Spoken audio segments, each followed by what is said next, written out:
como si hubiera una vida que tiene que no, como si estuviera condenado entonces a desaparecer. El latín entonces estaría condenado a desaparecer, porque como todo cuerpo viviente, ¿no? Nace, crece y muere. Y lo que te dice, el hecho de que sea un cuerpo viviente no implica un progreso, sino una vida permanente. Y es la que él quiere para el resto de Hispanoamérica, por los siglos venideros. El cambio sin que ello afecte el funcionamiento en cada momento de su existencia. Y eso es una idea interesante. No está destinada, como todo cuerpo viviente, a desaparecer. ¿Está claro? A deformarse, tú sabes, a envejecer y finalmente a desaparecer. En eso no corresponde con la vida que nosotros entendemos. ¿Está claro? ¿Está claro? Y ahí lo dice él, su vitalidad no consiste en la constante identidad. Una lengua es como su vitalidad no consiste en la constante identidad, o sea, en ser igual todo el tiempo. Usted no es igual cuando tenía 10 años, 15, ¿no? Sino en la regular uniformidad de sus elementos. ¿Está claro? De ahí que si entra un elemento en ese cuerpo viviente, un cáncer entra, ¿no? Que puede afectar el funcionamiento del organismo que debe hacer usted con el cáncer, sacarlo. ¿Está claro? Sacarlo en la medida de sus posibilidades. Algo así sería como en el norte de México, en Chihuahua especialmente, se meten muchas palabras en inglés. Ya eso... Ya es un cáncer o algo así, sí. Podría ser. Y él tiene ese problema con... En cierta forma él entiende... ¿Qué dice él sobre los neologismos? ¿Qué dice él?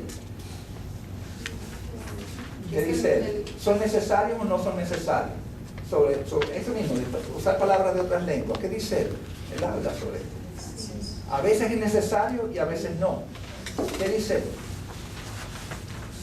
Cuando avanzan las ciencias, dice él, cuando avanzan las ciencias con conceptos nuevos, etc., ¿qué pasa? No, pues sí es necesario, pero por ejemplo en Chihuahua dicen, mira, guacha eso. Es like watch, pero guacha sí, eso. ¿y hace falta? No, porque tenemos que mirar eso. No, está bien. Entonces son dos cosas distintas. Él no está, y él lo dice, él entiende que la lengua tiene que enriquecerse con los adelantos de la ciencia, del arte. O sea, sale un movimiento artístico que se llama, qué sé yo, Chumbanchan. Bueno, pues el Chumbanchan entró en el sistema, ¿me explico? Porque el movimiento artístico es una novedad, es un significado nuevo, ¿eh? Entonces, y si el término viene del francés, bueno, pues se españoliza, como dice él, siguiendo las derivaciones de la lengua española.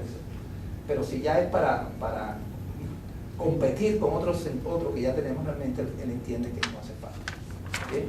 De hecho, con todas las cosas de la tecnología, de la computación y eso, se han aceptado una cantidad de anglicismos en el español, la Real Academia lo ha aceptado, porque es más fácil poner un término inglés que no poner 5 para explicar la misma palabra, sí. Porque no hay una correspondencia en español con esa palabra. Y él lo dice. Exacto, y entonces eso ahí es normal, ¿no? Que pase. Pero él lo dice, incluso si él sabe que la ciencia y la tecnología son las claves de la modernidad, él lo sabe, él lo dice.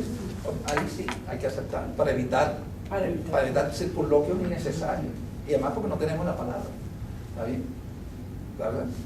Es lo mismo de bullying, realmente acoso, no sé si habría que ver, ¿no? Porque el bullying es muy específico, quizás en español no hay una palabra, como dicen en España, acoso, ¿qué? Acoso escolar. Sí. Acoso escolar. Sí, o acoso laboral también. Sí. Ok, bueno, de pronto sí puede ser la respuesta. Sí, el acoso laboral está claro. Está claro, sí, pero por ejemplo, términos cinematográficos, sobre todo, de televisión, traveling, sí. ¿Cómo lo explican?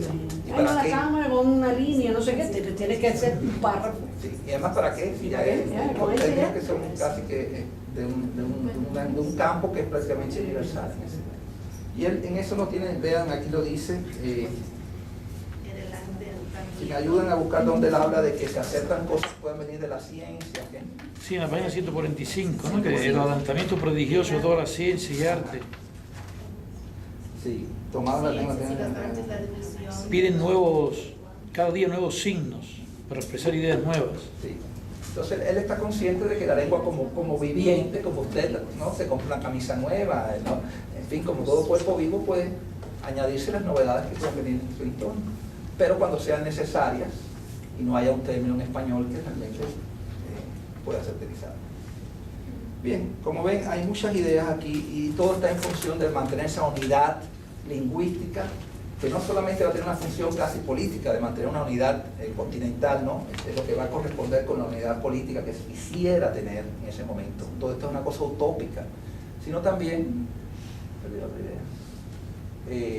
hay elementos ya de pensador de lingüística, ¿no? del campo en que él está trabajando aquí, que sería la lingüística, la gramática, etc. Cosas novedosas también que le están aportando, ¿bien? Como esto de entender la lengua como un sistema. Vean cómo dice al principio, ¿bien? Cuando habla de los signos, él está hablando de la lengua como un sistema de signos, como una semántica, como también una semiótica. ¿No vieron el vocabulario? Sí. Página 140, 140, segundo párrafo. 140, segundo párrafo. Él habla de un pueblo, es un sistema artificial de signos. Oigan, en lingüística, esa idea del sistema lingüístico, lo que estudia lingüística, ¿quién habla de que la lengua es un sistema artificial? ¿Quién habla de la artificialidad o arbitrariedad de la lengua? Eso surge después, en ese sentido. Esta cosa del sistema artificial, todo esto son sistemas, vean las palabras que usa, sistema artificial y signos. Artificial quiere decir que el hombre lo ha construido, no es obligatorio que mesas sean esta cosa, ¿no? Es artificial. Yo después hablar de arbitrariedad, mesa, ¿bien? Hay una serie de cosas que realmente dan una modernidad en su forma de ver la lengua. Separar el estudio de una lengua del latín y del griego, dice, incluso hace una ironía. Si el griego hubiera sido la forma que dice él sobre el griego, Sí, tendríamos más formas que lo que tenemos en el español. Teníamos no, 5. en las gramáticas. En las gramáticas, sí. Pero falsa porque no hace falta. Si en vez del latín hubiera sido el griego, la lengua... Contado con 5 casos en nuestra declinación en lugar de 6. Nuestros verbos hubieran tenido no solo voz pasiva, sino voz media y no habrían faltado aoristos y pauloposfuturos en la conjugación castellana. Y hasta géneros en el tema. Claro. O sea, obviamente estas son cosas novedosas. Estudiar la lengua desde su propia idiosincrasia, desde su propia gramática y no usando otras lenguas para sonar. Esto en ese momento era muy novedoso, vamos a decir. Y este hombre que fue abogado, periodista, poeta, político, profesor, rector de universidad, además era lingüista. Estamos hablando de un humanismo realmente casi renacentista que este hombre tiene. ¿Está bien? Él es el que hace muchos de los primeros sistemas de leyes hispanoamericanas también. Él es uno de los grandes abogados hispanoamericanos. ¿Está bien? Bien, entonces, y ahí en ese mismo párrafo donde habla de los signos, ¿no? ¿Dónde está? Considera un idioma como es en sí mismo y no por sus interpretaciones de otras lenguas. ¿Dónde está la habla de los signos? ¿Dónde? 140, sí, pero él habla de como otro sistema de signos, él lo sabe. Bueno, por ahí está. Aquí están muchos aspectos, se diferencia de los otros sistemas de la misma especie, de los otros sistemas de la misma especie. Está hablando del sistema de signos como una semiótica, ¿no? La lengua en cierta forma es una semiótica, no dice por aquí, por ahí. Muy interesante todo. Esta cosa del sistema, esta cosa de la lengua viviente, todas son ideas de la lingüística, ¿no? Que realmente cogen forma en el XIX y después al inicio del siglo XX. Y ya ellos las tienen sin darle mucha importancia.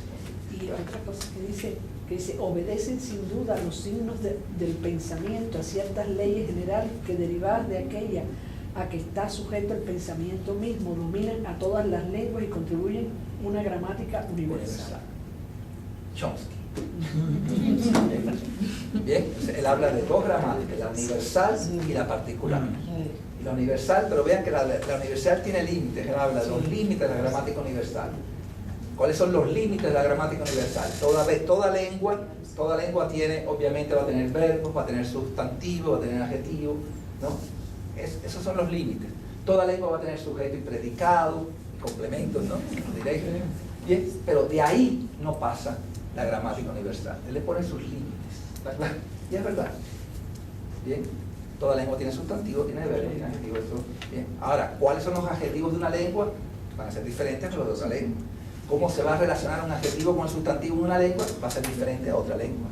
Ya eso son las gramáticas particulares. Incluso habla de lo comparativo, ¿no? Usando ya términos que después, Sí, la gramática comparativa, que lo ha aplicado aquí, que nada, que también puede ser una novedad Pues, no sé, una cosa es comparar entre sí dos gramáticas y otra estudiar Sí. es decir, lo comparativo y lo particular. y lo particular. Y todavía lo universal dentro de los límites que lo universal tiene. Él realmente cuestiona muchas cosas en varios campos. Lo voy a